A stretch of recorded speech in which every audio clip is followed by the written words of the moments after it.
Merci. Monsieur Giraud a la parole. Merci, Monsieur le Président.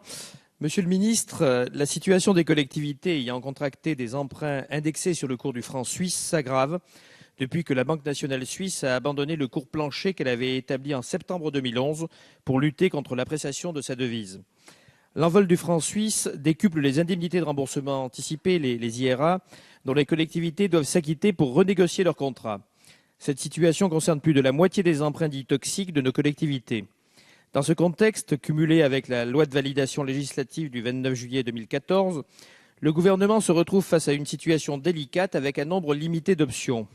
Option 1, vous abondez de plusieurs centaines de millions d'euros le fonds de soutien via un relèvement du taux de la taxe sur le risque systémique des banques, créé à l'article 14 initial du dernier collectif, que d'ailleurs le groupe 2RDP a fait relever par amendement de 0,021 à 0,026%. Nous avions d'ailleurs proposé un taux de 0,030. Cette option permettrait aux collectivités de s'engager malgré tout dans des opérations d'IRA de leur prêt dans la limite de 45% de celle-ci.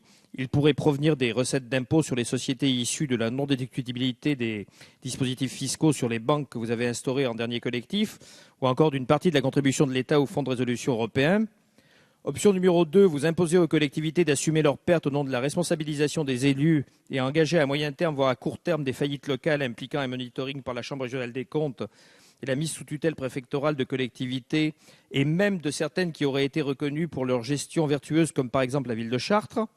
Option 3, vous imposez une baisse des pénalités facturées par les banques en prenant le risque de contrepartie qui pourrait venir déstabiliser les prêteurs institutionnels comme Dexia, Lasfil, BPCE ou Natixis.